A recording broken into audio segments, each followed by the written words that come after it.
Hey there, Wondering Watchers. Welcome to this tarot card reading that is reserved for true crime buffs only. This video contains disturbing details relating to brutal acts of violence, or in this case, murders, and is intended for a mature audience. Today, I'm doing a tarot reading of the person who murdered 4 University of Idaho students in the early morning hours of November 13th, 2022.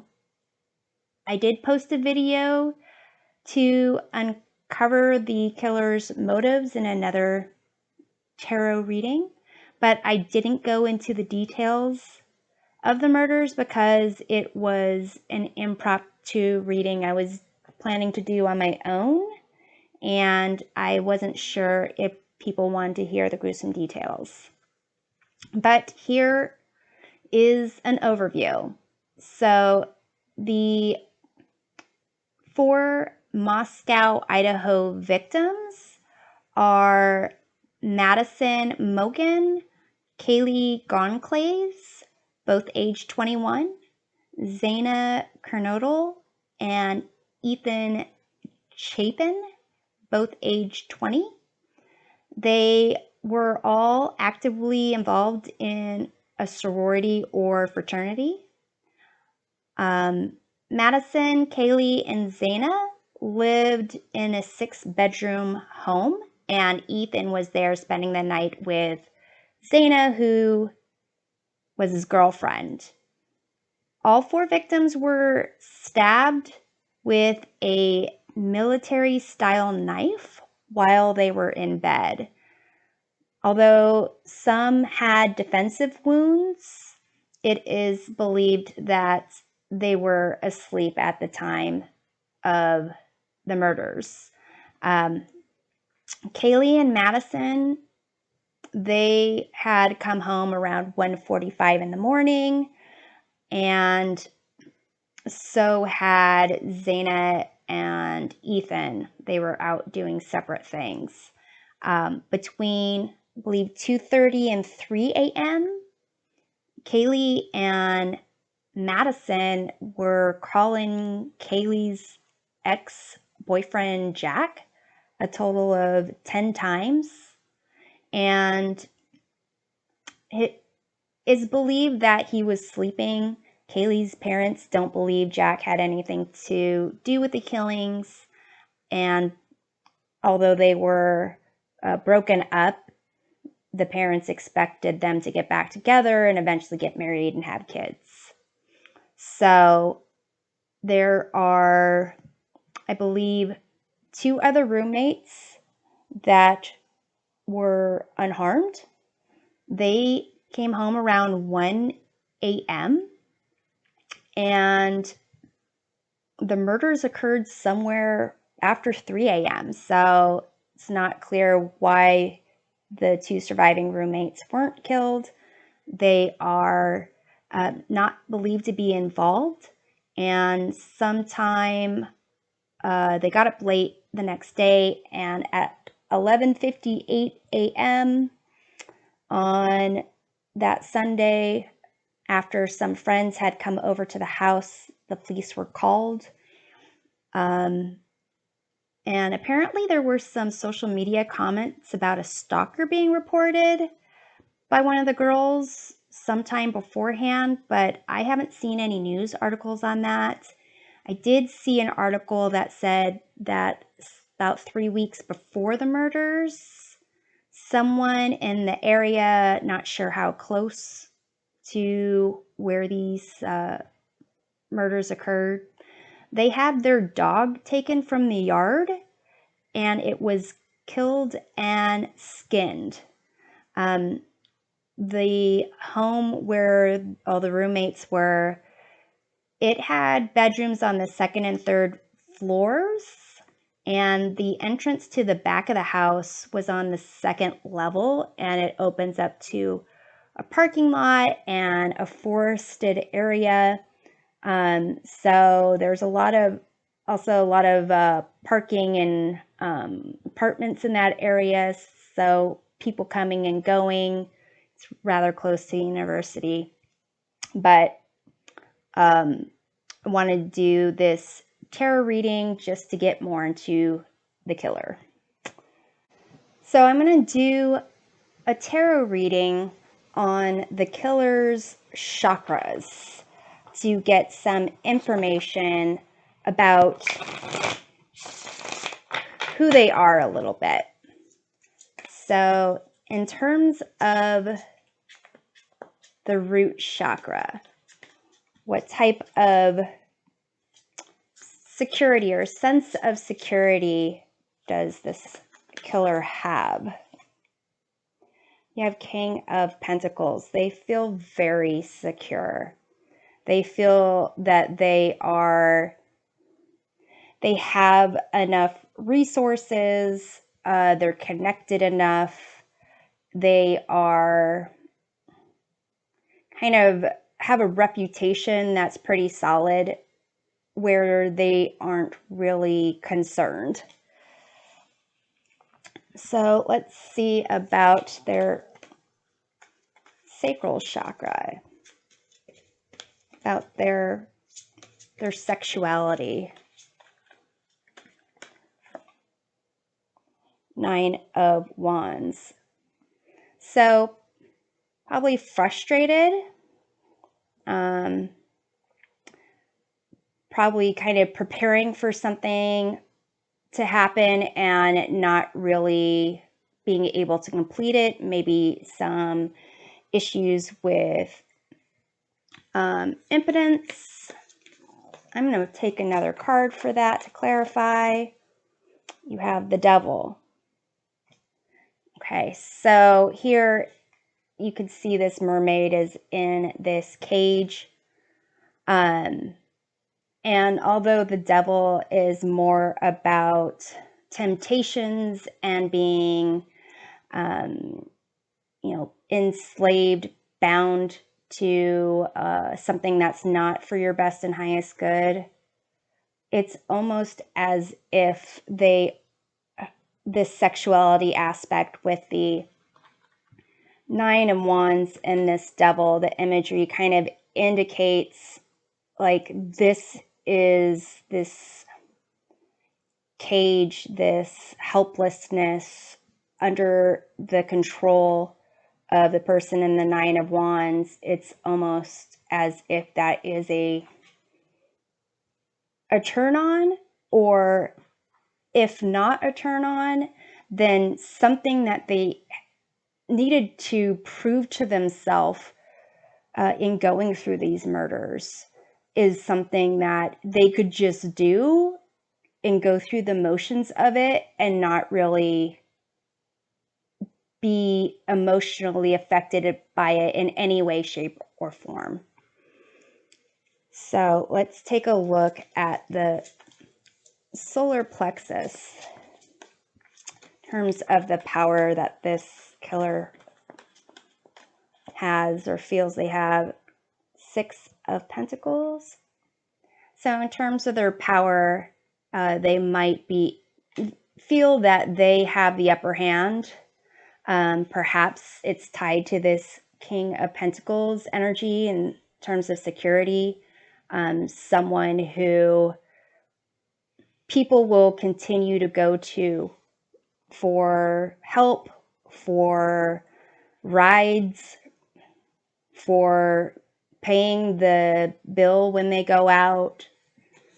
So it's almost as if it's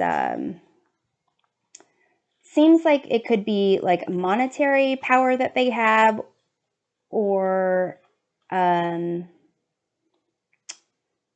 just the person that everyone kind of goes to get things, to do things for them, but not in a way where the killer is necessarily like a doormat. It's almost as if they are, again, that concept of the Devil, of kind of dangling these things where they want to be known as the person who is the go-to for money or for rides or for food, whatever it is, so that they can use that to bring people close to them without there necessarily needing to be a show of genuine emotion.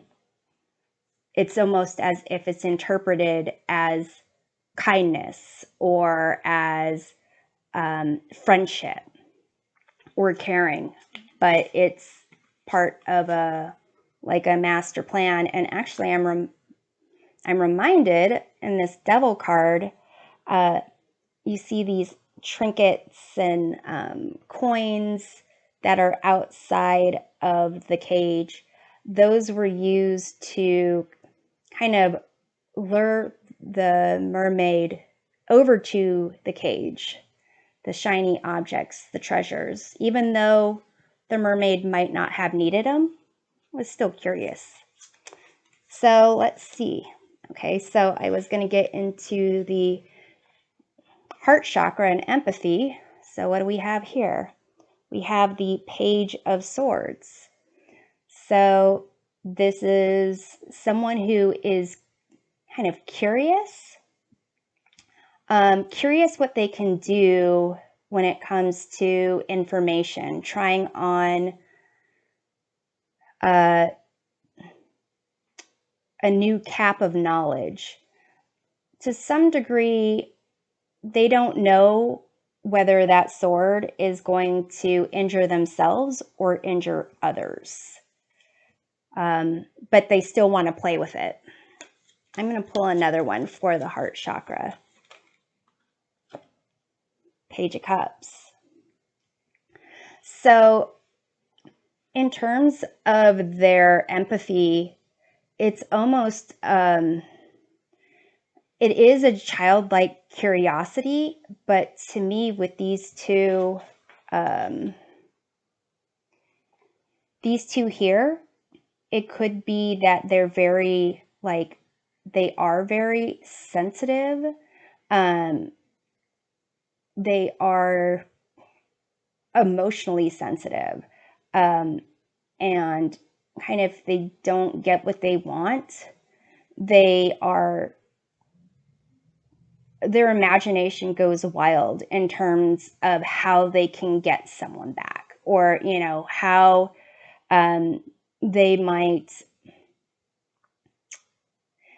how they can really hurt someone with the information they have.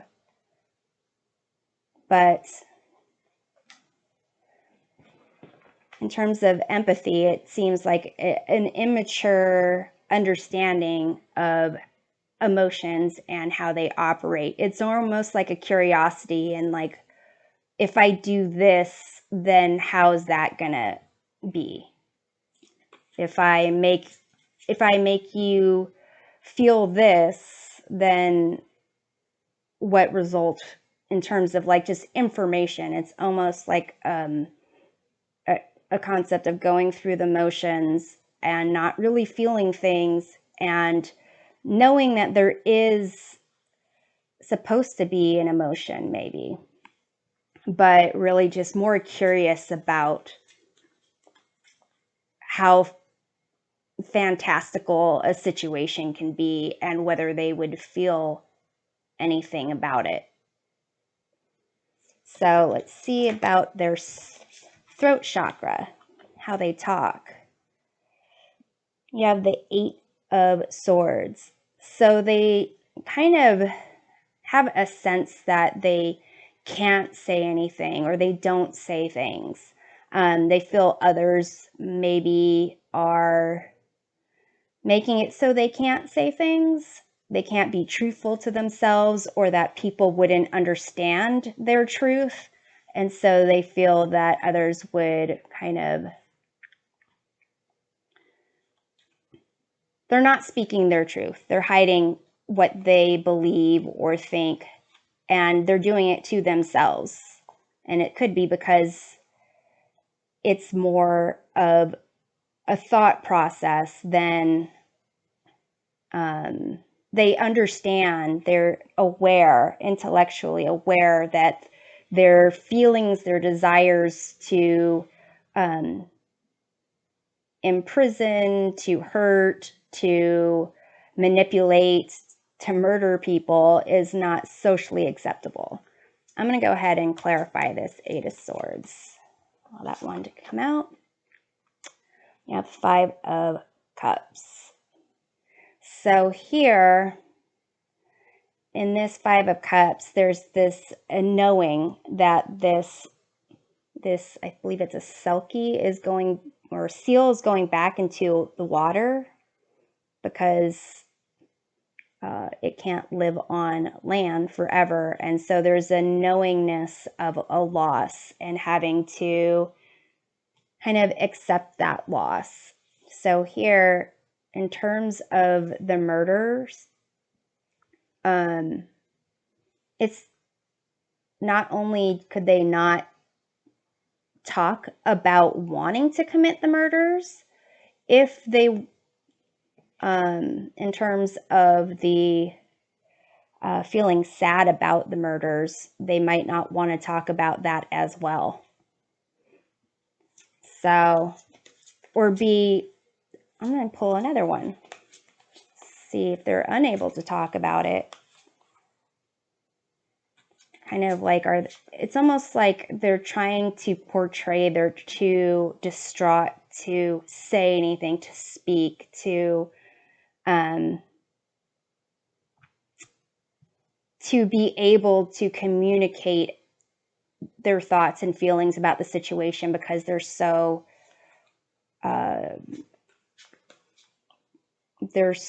such grieving and such of a loss. I'm going to pull another card for this though. King of Swords.